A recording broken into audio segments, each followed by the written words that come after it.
Dumela Dakse Locheni Salbona Nda Tobela Molo Avusheni. Hello, and welcome to this discussion on the power of tapping into consumer passions, brought to you by the MNC Saatchi Group South Africa and the Financial Mail Red Zone. Live right now, we're discussing how connecting to passions has become the most potent avenue for brands to make a lasting impact with audiences. And in a world where consumers increasingly overlook traditional advertising, personal interest has emerged as more alluring than ever. Brands can wield this power to foster strong brand identity, drive commercial success, which I know is why everyone's really on the call, and effect positive societal change. Seamlessly integrating into the spaces where individuals invest their leisure time is key, while also demonstrating genuine understanding, respect, and value. Pioneering research by Levergy underscores the resilience of passion-related spending during economic challenges, and I can endorse that research by saying that every time I buy the jersey of my favorite football team, I think, what on earth am I doing? I'm buying somebody else's logos and putting them all over my body and putting a lot of cash into this process. So obviously they're onto something that's very true. This morning, joining us live is Rob Garden, Strategy and Communications Director at Levergy. Mel Daniels is the Managing Director at Levergy. And the Chief Marketing Officer from Telkom joins us as well, Gugu Mthembu, to speak about some very exciting work that they're doing in the space. There is a live chat happening right now, so if you have any questions as we go, you're more than welcome to pop them into the live chat. We have a community manager there, though, so if there's any banter around specific sports, may or may not be the platform to bring that stuff up. Let's get straight into it, Mel. This feels like an absolute no-brainer. I really do, every time I'm buying the jersey of my favorite sort of sports team, think, wow, I'm just buying some other brand's logos here, but it means something to me because this is a passion point. So let's just open the conversation and ask, how can connecting through the things that people love really be the most effective route to impact consumers by virtue of brands partnering with passion points? Good morning, Ari, and good morning to everybody that's tuning in today. I think as a brand, we all know, and everybody tuning in knows, that connecting with people has a lot of challenges. You're one of many trying to talk to potential and existing customers, one of 1,000 or more messages that they're seeing each day saying, buy me or try me, and a larger than ever pressure to show return on marketing investment. That's why connecting through the things people love can be so effective, because in this attention economy, context is imperative, and passions can give positive context to brands by enhancing the fan or customer's experience, providing additional value, or simply supporting a cause or passion that fans are deeply interested in. Like any relationship, people want to know that you care about what they ultimately care about, not just about wanting them to buy your product or service. And connecting through people's passions can give brands this authentic route to build or enhance a customer relationship. Because when people are passionate about something, they're more committed. And if you're authentically engaging in something that they're more committed to, there's a highly likelihood that they will be more willing to receive your message and your invitation to engage with their brand. In fact, some of our research is already showing that 64% of people will actually buy brands that support their passions, and then 69% will actually recommend those brands to their friends and family. So I think there is a strong case about really pursuing this route for effective brand marketing. Absolutely. And Gugu, you can give me the sort of real-time client scenario on the back end of a brand like Telkom. Obviously, every day you're faced with the challenge of how do I connect meaningfully with consumers? Tell me about what Mel's speaking about looks like in action, and how successful it feels like passion points are in sort of a broader Telkom marketing mix. Awesome. Thanks, Ari, and good morning to the rest of the community that's joining us today. So for us as Telkom, we are truly committed to standing tall in the realm of passions. And why? Because we understand that people place a profound value in their interests and their passions. And to Mel's point, it's all about deep relationships, right? And if you are to have a relationship with your consumers, you need to know what matters to them, not beyond just functionally products that we deliver to them, but also at an emotional level, which is what passions, what drives them, what moves them. So it comes in various forms. We've been in a space where we've been in we've attached or latched ourselves onto passions that we believe the broader society wants or are aligned to. But I think over the years, we've realized that there's a lot of passions that are not mainstream and interests that are underrepresented. And that's why over the years, we've really dialed up our involvement in esports and gaming. And why so? Because I think technology plays a pivotal role, whether the connectivity layer or the equipment that's used from a gaming perspective. But also we recognize that there are sports that are played and have mass engagement, but that are underrepresented in broadcast media, in sponsorships. And that's why we had to then find ourselves in the netball space, which I think most of us know is probably the most played sport in schools. Unbelievable. And Rob, I know that you want to build on that, and we are going to have quite a sort of big discussion around sort of Telkom's active role in netball as a sort of real case study and testament to what it is that we're discussing in this webcast. But Rob, maybe build on that a little for me, if you will. Yeah, so just wanted to build on the actual question at the beginning and give you kind of like the absolutely simplest version of the answer. So it's become a cliche, you know, of how many pieces of branding or advertising we are exposed to on a day-to-day basis, X number of hundreds or thousands. And, you know, I think to answer the question in its simplest form, I think you want to talk to a consumer about something that they want to talk about. So you'll find them, when you're speaking about passions, you'll find the best version of that consumer. So I'll give you an example. I love golf. I will listen to anybody who will speak to me about golf, whether that's my granny, my mate, or Nedbank, you know? So I think as long as the brand is doing that in the most authentic way possible and showing me that they understand my passion for golf, I'm far more likely to listen to that conversation or that piece of comms than the kind of clutter that we experience around us every single day. Well, this is amazing, and what Google's speaking about, and what sort of Rob and Melissa are speaking about as well, just in terms of the fact that, you know, in the context of a netball, it would have been one of the most played games in the country, completely underrepresented. So clearly there was some listening that was not happening. That kind of research had to come into the fore to do that listening, to realize that this is a huge passion point for so many South Africans, and something that brands really need to connect quite meaningfully too. Picking up on kind of some of the research before we delve a little further into sort of some of Telkom's work in the space. Rob, a lot of this research points to kind of passionate purpose and performative purpose. Now, I just thought purpose was purpose. So give me the other P's of purpose here and put this into perspective for me, if you will. Okay, yeah, so I think purpose is purpose. Let's discuss the word purpose first to get to the answer of passionate purpose. So I think when we speak about purpose in our world, advertising, marketing, our minds go direct to cause marketing or purpose-led marketing, right? I think that's become something that has been a very powerful tool for marketers over the last decade or longer. We see it all around us. I think where that really came from, in my mind, was around, I think everybody will remember the kind of economic crisis in 2008, and it almost became a tool when capitalism or big corporates were seen as a villain to kind of connect with your audience and show them that, no, we're not that.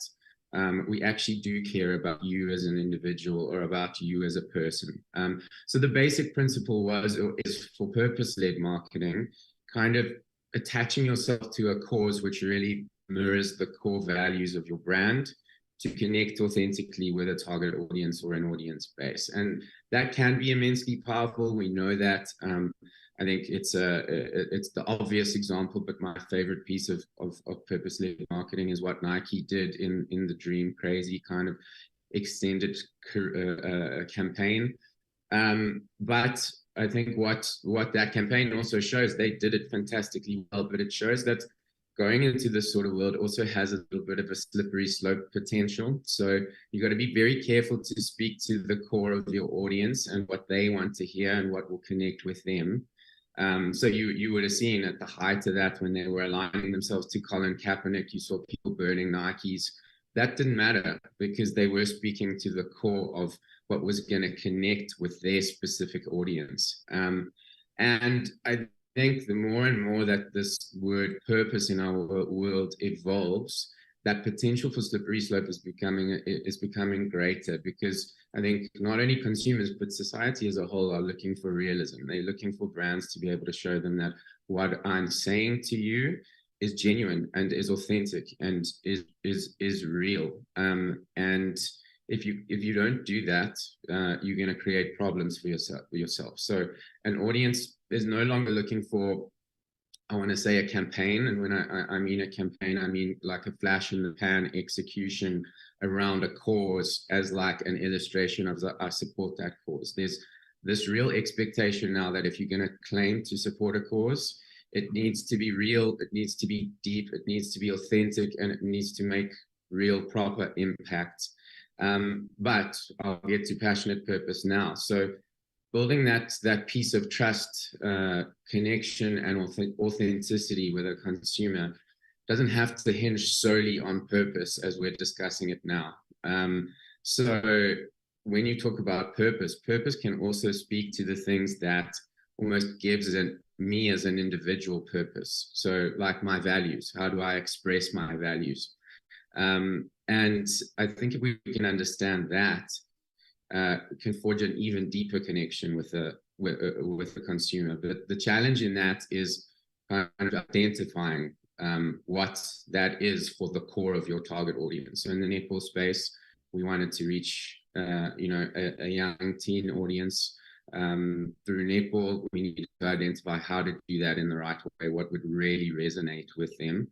And if you get that wrong, like that can not go so well for you, right? I'm not going to get into it in too much detail, but most people on this call will be aware of what happened in the States with Bud Light this year. And I think that's a very good example of missing what the core of your audience is looking for. So, I mean, the crux of it is that if you can show them that you're in tune with their needs, how they think, how they feel, you can almost forge a deeper connection than going in with a cause, right? If you think about what they are passionate about. So if you let them find a voice within your content, and I obviously don't mean that literally, I mean kind of identify themselves within what you're saying, you'll achieve connection. And like I said earlier, the simplest way to do that is to talk to them about something they want to talk about. So if they're passionate about something, they're going to want to hear about it. And that can be kind of done through the traditional definition of purpose, through a cause, or it can be done through identifying like what is your audience's identity, what are their values or their personal purpose. So when we talk about passionate purpose, it's kind of like if you can show your target audience that you really understand their passion and what they're passionate about, use that to almost elicit an emotional response from them. That's when you start forging immediate connection with them. So if you align your brand values to almost like a shared consumer passion, what you're inadvertently saying to them is that what we as a brand stand for and what you as a consumer value as a person are now starting to line up, right? And that's when an opportunity for real connection starts.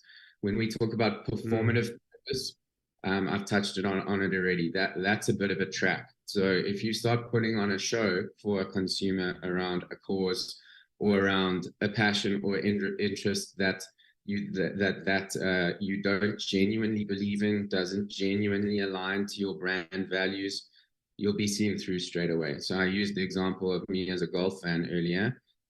I'll know immediately if you're trying to talk to me about golf and you're not really in it. I'll know straight away. So be authentic, show that you really care, and that will kind of forge deep connections.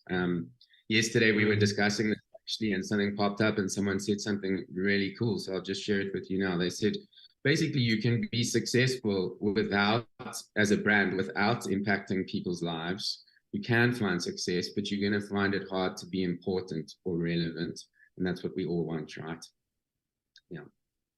Rob, I love the way that you've articulated this. You've made it very clear. I'll be very anecdotal for a second, and I will say to all the marketing directors on the call, do not sign a one-year agreement. You don't want a one-year flash in the pan piece. These are long-term pieces. That's my very anecdotal response to that. I think you've broken down the definition sort of between cause and passion in the context of purpose in a really clear way.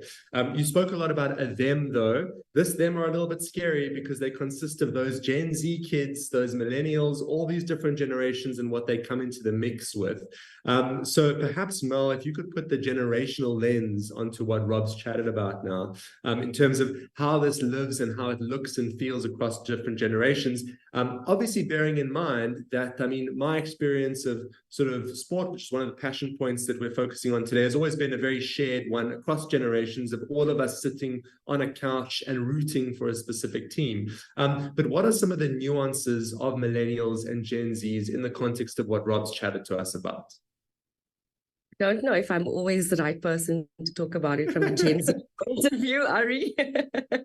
But I can definitely talk to, I think, a couple of the trends. And I think Rob has touched on it so beautifully in terms of it being authentic and it being real and it having a positive impact, not just on the customers and fans' lives, but also on the passion that you're associating yourself with as a brand, right? So to differentiate yourself, it can no longer just be about having your logo on that team's shirt or having your logo up during the games, because that isn't necessarily authentic and it's not creating that positive impact that these specific consumers are so interested in. To form these deeper relationships, you do need to pitch up in a slightly different way because they are a lot more discerning and demanding of brands and the relationships that they want to have with brands.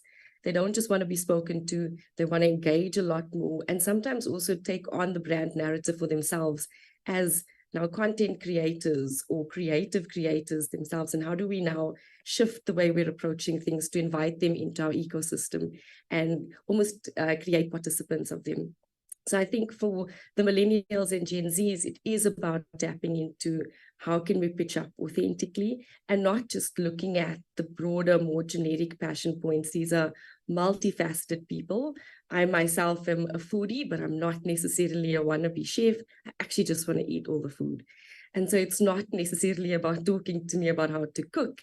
It is talking to me about where I can actually engage with the latest and coolest cuisine, however weird that might be. I want to try it out. And it's about understanding what really they're interested in and how you can engage authentically and how you can really augment their passion experience. So how do you create a more epic or fruitful experience for them? What are the value adds? What is your brand actually doing to uplift a specific passion, like what Telkom has done in the netball space? We've also seen some great examples from some of our partners in the UK with O2, who give their customers like exclusive experiences or bespoke offers around rugby and music. So there's a lot of opportunities to engage authentically. It's about us making the right decisions around what these passion points are and choosing to be authentic rather than just talking to these people and inviting them into the mix rather than just asking them to buy our products. It's about making the right decisions. Now, Gugu, this is a decision that you have to make as a CMO of an iconic brand like Telkom. And we've touched on it a little bit in the call. The decision that you've made is netball as a very, very strong passion point for consumers. Unpack for me, if you will, a little bit of how you've used netball as a way of kind of forging deeper connections with consumers. You touched a little on why netball, but perhaps if I had to ask you to give me the elevator pitch from the 1st to the 30th floor around Telkom and netball and why it's an amazing fit for the brand. Maybe if you could just expand on that a little bit, because it is a very amazing local example. And that's one of the most important things in conversations like these is to bring it back home. So what is our proudly South African example that you can share with us in your context? I think netball became important for us, or became a strategic choice for Telkom, because it's a sport that resonates deeply with many South Africans. I think I alluded earlier to the fact that it is one of the most played sport. I think almost every school in the country has some form of netball court. It may not be in the most appropriate state, but private schools, public schools, rural schools, they all have netball within their sporting codes.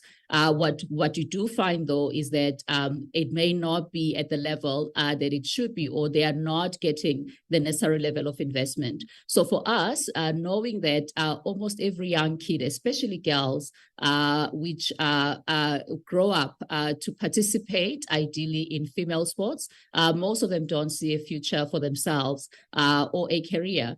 Because there's not enough representation. So it was about ensuring that we are being the champion for women's sport and ensuring that the most played and participated sport in the country does get the right level of recognition. But beyond that, it's about ensuring that we tap into powerful community, connections. Rob spoke about why it's important to tap into people's passions, but also passions bring with a sense of community and belonging, right? Because if you are engaging with fellow golfers, fellow netballers, fellow soccer fans, or even players, there's a sense of community and belonging that it creates. So for us, netball creates that community and belonging primarily for young girls. And actually, we discovered that ex-netballers were quite excited to see netball being placed at the stage that it's at right now. So netball for us helps to showcase the values that we see in netball players, values of dedication, values of determination. And those are values that strongly link to our brand. We've got quite a very lofty brand ambition. We always say internally that besides our brand purpose of seamlessly connecting every South African to a better life, we also want to make sure that while we do that, we are not leaving anyone behind. So you can look at it from a technology point of view, but also you can look at it from a passion point of view. From a passion point of view, we want to make sure that those passions that have not been tapped into are actually being recognized and given the right platform. So that's a reason why netball for us. Now, I'll be the first to critique our broader marketing and media communications industry and saying that very often what happens in the context of a brand is a sort of siloed approach where a brand will sponsor something, there'll be an additional campaign that looks completely different, speaks to a different thing running. What's really interesting about the work that you've done in the telecom context is that you've actually put this campaign, put this kind of sponsorship, this passion point at the forefront of what the broader brand communications are. And very often those things are siloed in brands, where one unit is speaking to sort of a broader consumer piece, another is speaking to kind of how they're showing up in different passion points, and others showing up in kind of cause. Talk to me about the decision around really bringing this to the forefront of an overall brand campaign and not just letting it be a brand initiative, and why you made that decision and what some of the implications of a decision that is really quite groundbreaking in the context of how typically many marketers approach their brand is.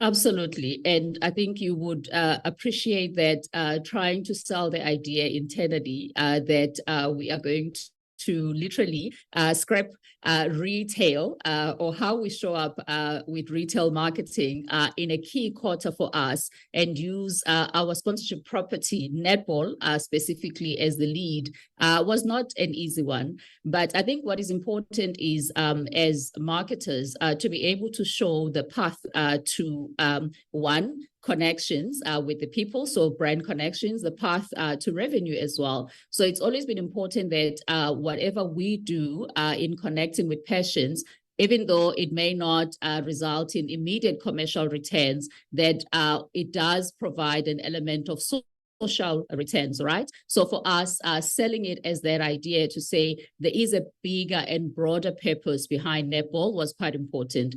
But beyond that, we definitely believe in the power of passionate purpose.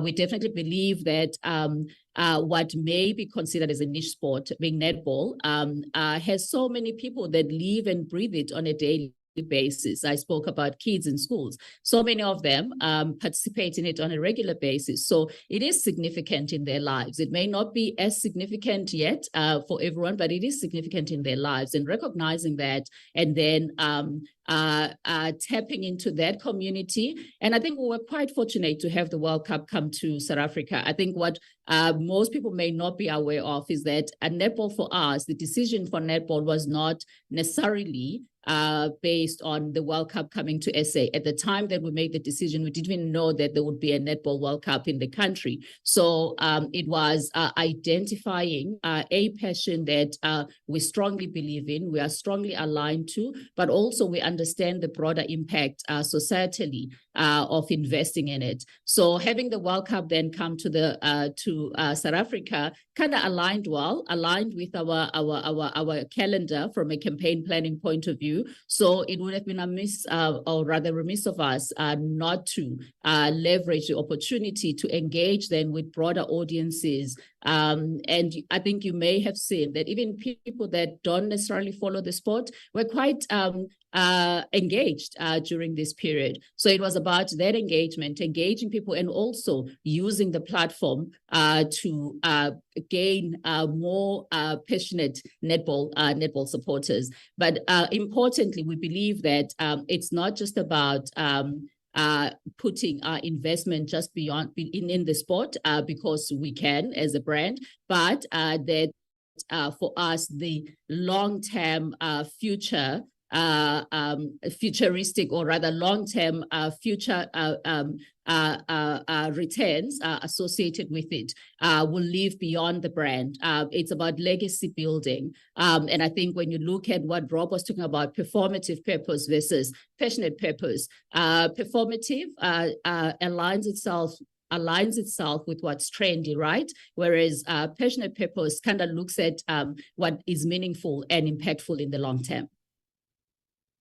I feel like we need to contact an out-of-home company, and we need to put on a billboard that we did not know at the time of committing to this that there would be a World Cup in South Africa, because it is so often very responsive versus we really believe this and we're really going to back this. Rob, what Gugu's saying is really just the research in real life, right? What are some of the other kind of nuggets and pieces of insights from some of the research that we can take with this kind of real life example top of mind?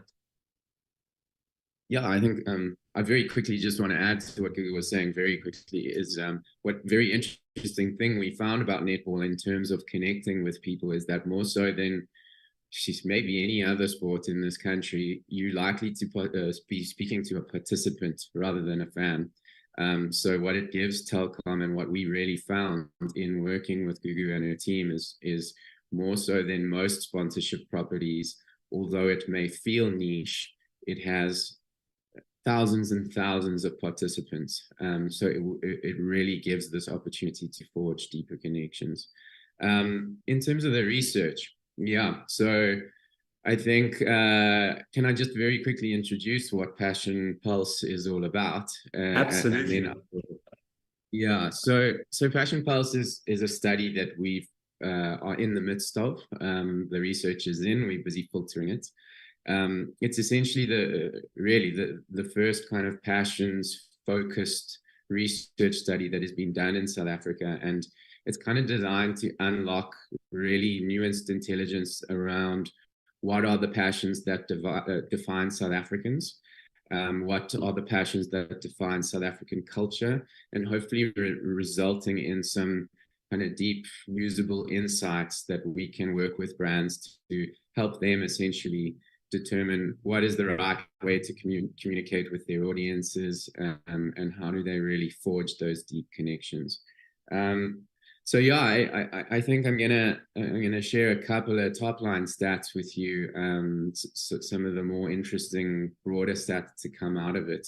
And I think the first one is we know this, but it was really nice to see it validated in the research, is that South Africans are very passionate people. So it came out that the average person in South Africa it's 4.7, so we can call it 5 passions per individual. And interestingly, we've conducted this study with our sister agencies, MSC Saatchi Sports and Entertainment around the world. And if you want to compare that to the UK, it's 13% more than the average individual in the UK. So we know we're passionate, but really cool to see that kind of down on paper. The second one is when we are passionate about something, we really committed to that passion, which again, I think validates everything we've been saying so far around how powerful the right connection through a passion point can be. So the stat there is 78% of our respondents rated their commitment to their passion between 8 and 10 out of 10. So when we go into something, we go deep into it, which I think is really cool and shows the opportunity in practice there. You spoke to Mel earlier about Gen Z and the complications and the potential challenges that come there. What I found really interesting here is Gen Z, in terms of their responses to the survey, are almost still finding their feet when it comes to passions. So there was a bit of a contradiction. So they, as an age group, noted that they had the most number of passions. So that 4.7 stat was obviously an average. So Gen Z had more passions than the average South African, but the lowest level of commitment, actually. So they were rating it kind of between 6 and 7 as opposed to the 8 and 10. So kind of that makes it all the more tricky to kind of the conversation you were having with Mel earlier. We still love our sport. It's the second highest passion. We know that when we speak to sponsorship, and I know we're going to speak about sponsorship versus passions a little bit later, but sporting sponsorship is still a very powerful tool for brands to tap into. But I'll bet that the majority of the people on this call probably can't guess what the number one passion that came out of the survey is because the way to a South African's heart is through their stomach, because the number one passion that came out of the study was that we are a country of home cooks. So Mel might love eating food, but the average South African loves to cook, and that was a really cool thing to see coming out of it. And we can touch on just now what the real core finding in this is, but I think just to close off this little piece is really importantly, what we found is that, and are validated on, is that a passion is truly a meaningful connection point. So this came as quite a shock to me, but 56% of the respondents said that they prefer to talk to their family and friends about their passion and have one-on-one connections over it, as opposed to only 28% who said they talk about it online and engage online. So it really is almost maybe one of the last bastions of genuine face-to-face connection points. Well, brought to you by the MNC Saatchi Group South Africa and the Financial Mail Red Zone. We are live discussing the power of tapping into consumer passions. You just heard from Rob Garden there on the line, Strategy and Communications Director at Levergy. Mel Daniels, MD at Levergy, is also with us, as well as Gugu Mthembu, the CMO at Telkom. Mel, I mean, this feels like very much a no-brainer. Perhaps the element to speak about before we get into kind of the world of sponsorship, how this all translates in that context is, well, finding these passion points, because I know that it's got to come off authentic. But what if I, as a brand, am unsure about what I'm going to authentically tap into? And there are several boardrooms within marketing units across the country that think, okay, cool, this research is amazing. This is something I want to do. I definitely want to evolve beyond just like a TV ad for something. I want to tap into people's passions. I've got amazing cause work that I'm doing in the background. But finding this passion as a brand sometimes is quite challenging. So talk to me about the process of discovery a brand needs to go on to get to a point, to be at a point like a Telkom where it feels quite authentic and quite a natural fit in terms of what you've elected to proceed with. Thanks, Ari. Before I get into that, I will say I'm extremely relieved to know that the majority of South Africans are passionate about cooking and about eating that food. It's a win-win situation for me, if you ask me. I think, like you said, it's a question that's being discussed in a lot of boardrooms and isn't something that we can just sit around a table of 10 and decide. I think, number one, you've got to be able to tap into the research that Rob has alluded to and discussed earlier, the Passion Pulse research, because passions are a lot more broader and nuanced than people had historically actually thought about. Yes, we're still extremely passionate about sport, but how we might engage with those sports, what kind of sports we're engaging with, are slightly different. And then I think from a brand perspective, what often has to come into this discussion as well is the kind of audiences that you want to target. But then most importantly is overlaying this entire decision with what is your brand purpose and your brand values, and how can those then authentically come to life if you match it with one of your customer segment's passion points. And how can you fulfill on that mandate? Because it's no longer just about sponsoring a specific team or a specific stadium or investing in big sponsorship rights. This authentic engagement that we are talking about is something that Telkom had engaged with for a long time, like Gugu was saying, where they actually invested in the passion of netball through like clinics with different schools to bring more people involved, really uplift and grow the sport, for example. So I think when choosing a passion interest that you want to back as a brand, you've got to look at it through 3 lenses. A, who is your customer segment that you want to target? What are they potentially interested in? And how does that line up and match with your brand values, brand purpose?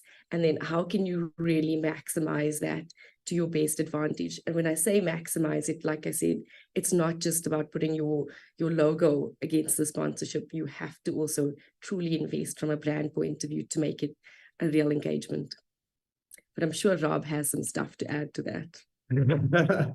Just before we get to Rob there, I mean, this is very interesting what you're saying here in terms of, understanding the consumer, understanding their interests, and then that third piece around the two of them tying together.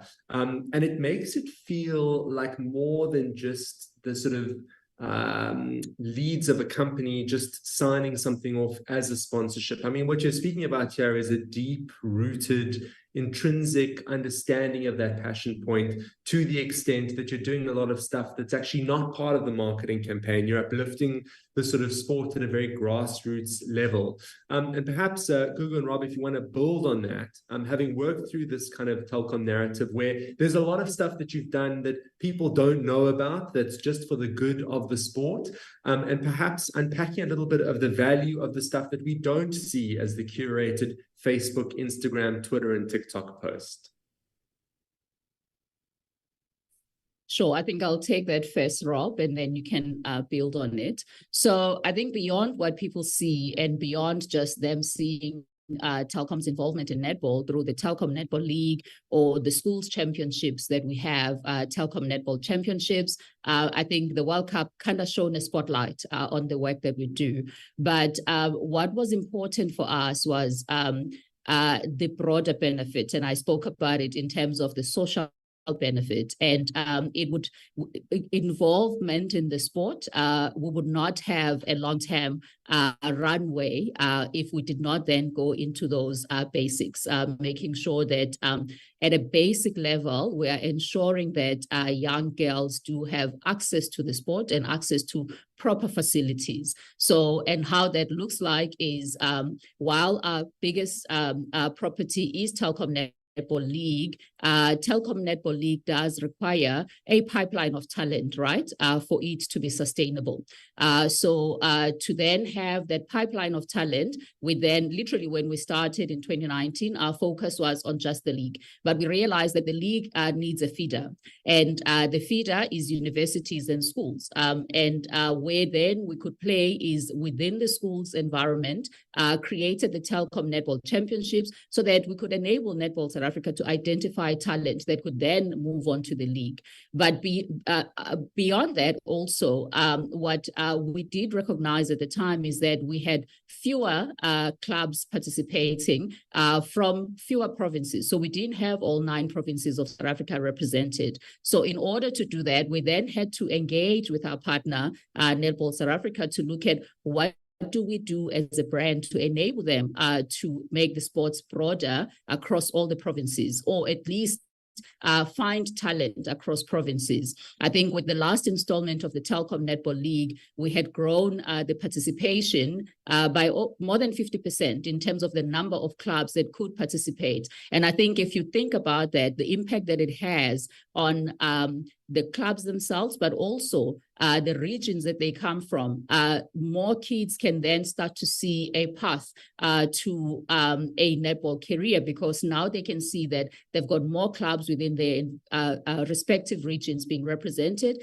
and they can feed into those, and that helps then in terms of helping build a solid pipeline for the sport. So I think it's not just about finding a property and putting money behind the property. You need to then look at the basics that enable that property to be sustainable. And for us, that meant that we had to go into grassroots level and make sure that we are getting the right level of talent pipeline over time, so that what we are investing in becomes sustainable.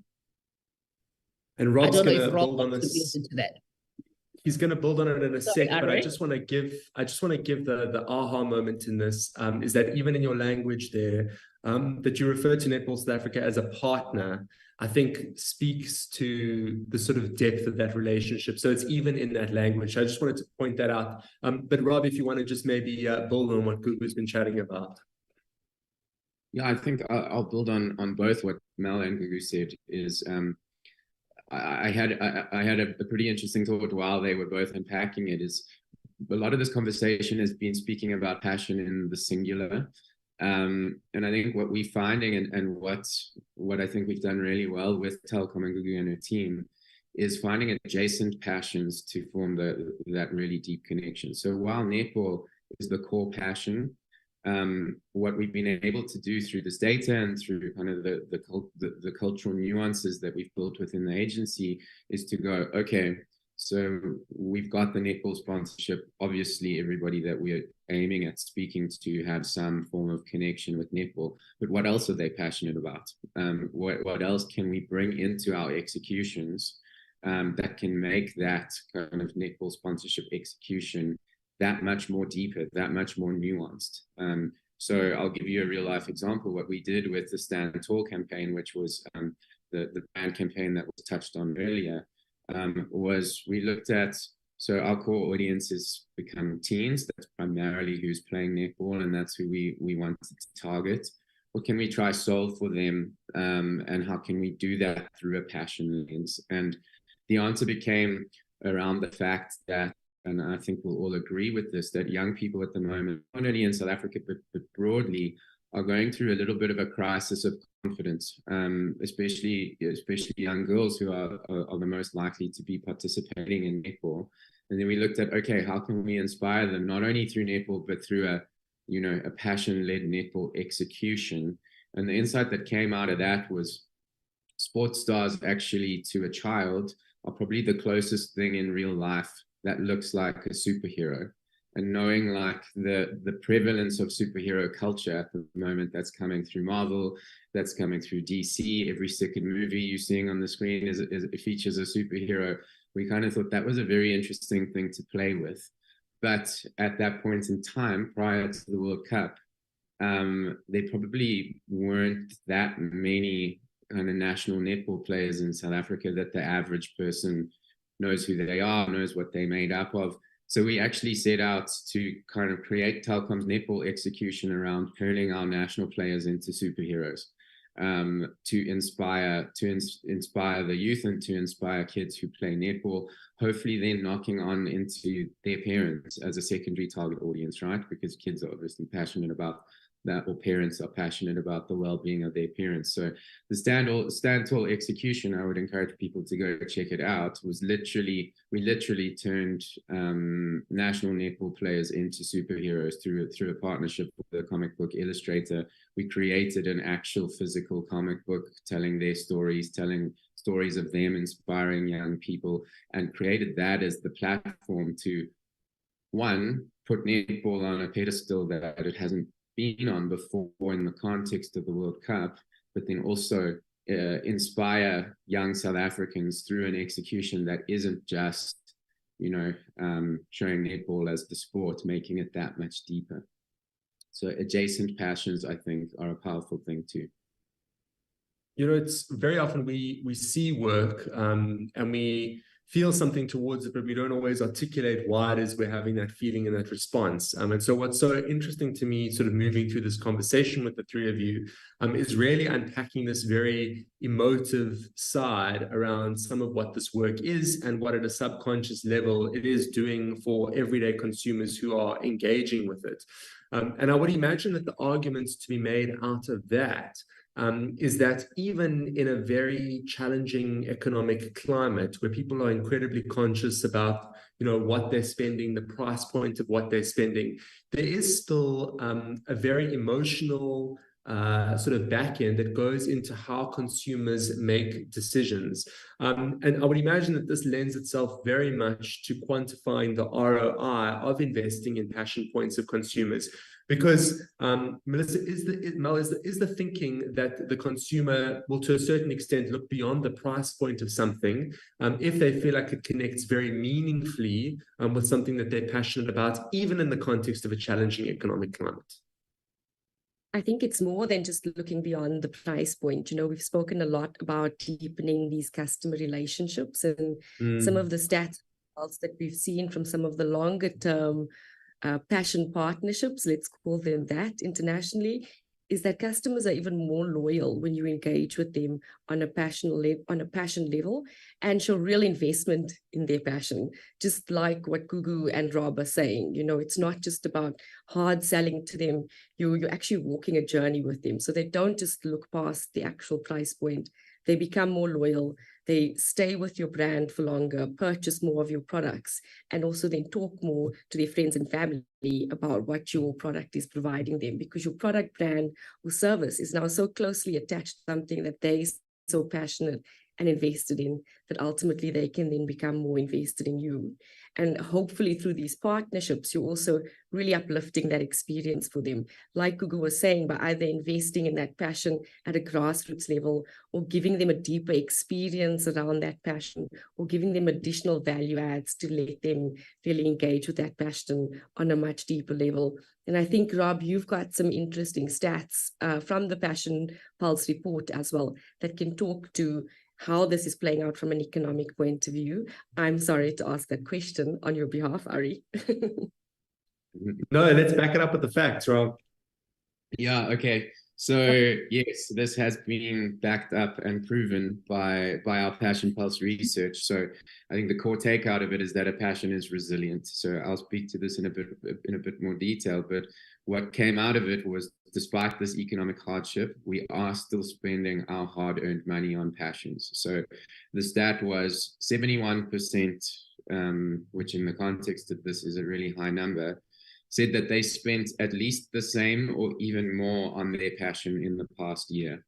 So really interesting. I think what that says to me is, when times are tough, you're going to go and revert back to the things that you love, the things that you enjoy, and you're going to make sure that you're still able to do that.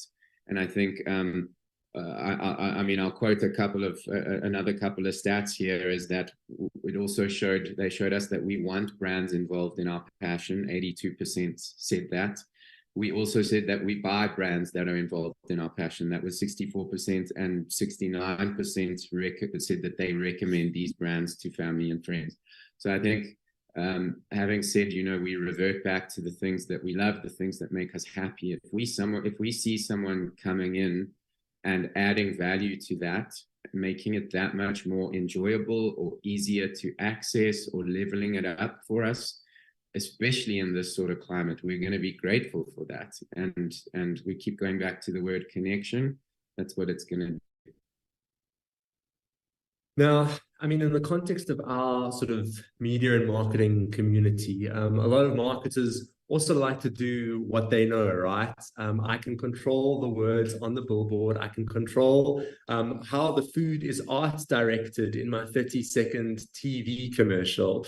And there is an element of kind of uncharted territory that goes with engaging people at such an emotive point, which is a passion point. Obviously, the research says that, this is absolutely 100% the right thing to do to make the billboard feel more meaningful, because it's rooted in something that has meaning. It's not just a line from a copywriter. But perhaps, Gugu, as we start to close out the conversation, perhaps give a little bit of an insight into why being brave, because for some marketing and some marketers, this is being quite brave to now start connecting with the consumer at a deeply sort of emotive level, at a passion level, why that is the only way to go in the long run to really actually cut through the clutter, which is what everybody's actually trying to do with their communications.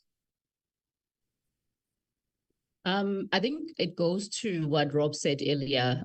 We live in a kind of attention deficit world, right? Especially when you're engaging Gen Zs. There's just too many options available to them. And you therefore don't want to be the brand that's trendy, that's evolving kind of with all of those trends. You want to find something that you can ground yourself on.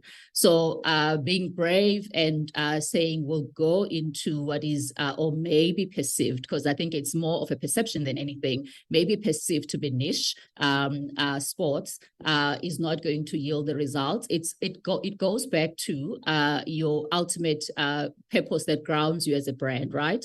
And that should be the determining factor in terms of what then you do and how then you show up. I think we went into a territory while it was centered around our campaign for the Netball World Cup, Stand Tall. It actually talks to us as well. It's a rallying cry for us as a brand as well to stand tall for the things that so when we say stand tall, it wasn't just about standing tall in terms of kind of physical height, but standing tall from a being bold, being visible, and I think we are making very visible actions where the sport of netball is concerned. So in the long term, like I said, yes, when you speak to the commercial heads internally, my peers, it has to also make some meaning for the brand. But if you can take the traditional marketing funnel, once people start considering you, there's an element where then a relationship gets established. And Mel spoke about this. Relationships is what builds the loyalty. And if you can then connect and build a relationship with consumers based on what they're passionate about, and not being scared to show them that you are standing behind them and being bold and brave, helps with that, I guess, the loyalty aspect of things. So I think as the marketing community, we need to find and ground ourselves in what is meaningful for our consumers, that is strongly grounded on the purpose that as a brand we stand for.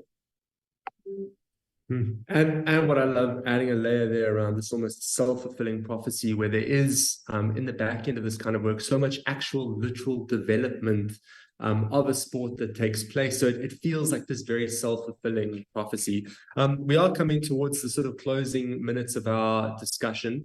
This is a very influential platform. We have access to every marketer's budgets in the country. We tell them exactly what to do through our work here on the Financial Mail Red Zone platform.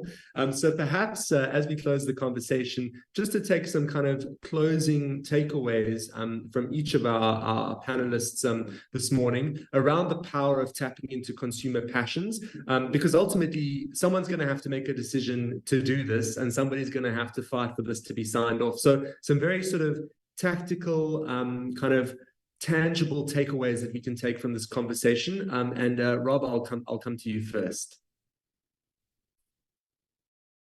Cool. I think very important point I just want to make is there is a very clear differentiation between passion and sponsorship. So we as Levergy have almost relensed ourselves as a passions agency. And while sponsorship is a form of passion, and I guess it's an avenue to access people's passions, there are many other ways, much broader methods and different ways of reaching people through their passions than just sponsorship. So I'd almost lens it as a passion is or passion point marketing has become an evolution of sponsorship. So those two words, passion,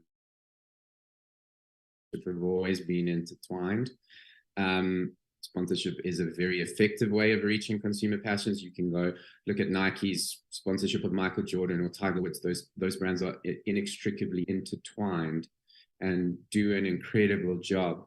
Springback matches have become like South Africa's Super Bowl. And there's a reason for that. Sponsorship works. But sponsorship is finite. It's limited to properties. You know, there's only so many brands that can associate themselves with the Hey Neighbour Festival or the Proteas cricket team. I think thinking about consumer engagement through a passion lens means we can almost take that thought of sponsorship and open it up, make it broader, explode it. So think about owned execution. So Mel touched on a really great global example is O2 and how they have created a loyalty program based on music, because, you know, music is a universal passion point. They've sponsored in the process venues, they've created loyalty programs. So it's much broader than just a sponsorship program. So the days of logos and jerseys are over.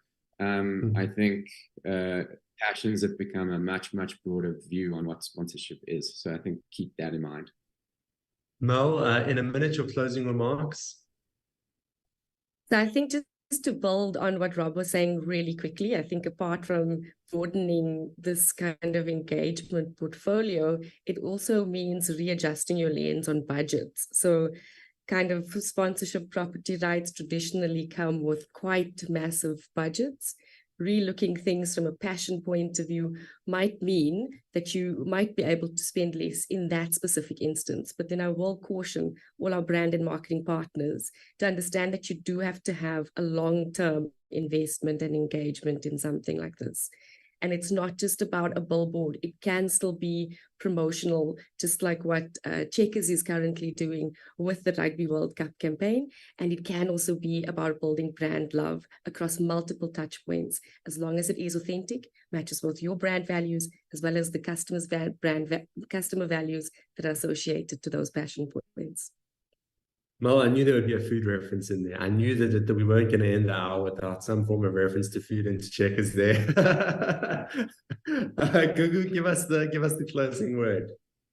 Sure. I think to build onto that, we talk about passions and about connections, and being a brand that plays in that connectivity space. I think connections should be connections, or rather what we invest in as brands should be what builds long-term connections. But what I mean by that is that we should be actually creating better lives for our consumers and our society. So even if we were, for whatever reason, not to be in netball in future years, we want to make sure that the work we're doing today with our various partners, Netball South Africa, Levergy, the work that we are doing today will leave a long-term impact within the sport. So connections that create better lives for society and communities and our consumers, I think is the key takeaway for me in our participation in this conversation. Well, it's been an incredible conversation this morning. Just as an aside, for more information on the Passion Pulse data, you can connect with either of our Levergists that are on the call right now. I'm sure you can pop them a LinkedIn message and they'll be happy to get in touch. It's been an amazing conversation. If you missed any of it, you can catch it up on demand on the Red Zone platform. This has been a discussion on the power of tapping into consumer passions, brought to you by the M&C Saatchi Group South Africa and the Financial Mail Red Zone. Joining us on the line that we've had on this call has been Rob Garden, Strategy and Communications Director at Levergy. Levergy, by the way, I learned this morning, is a passions agency. Don't get it twisted. Also from the passions agency is Mel Daniels, Managing Director at Levergy, and also joining us to share some insight on the long-term commitment that they've made to something and how they really are reaping the rewards in the long term of a very strong affiliation to netball is the Chief Marketing Officer of Telkom, Gugu Mthembu. Thank you so much for spending the time with us. The rest of our day will hopefully be devoted to engaging with our passions over and above our 9 to 5s, and we'll see you again very soon. Cheers.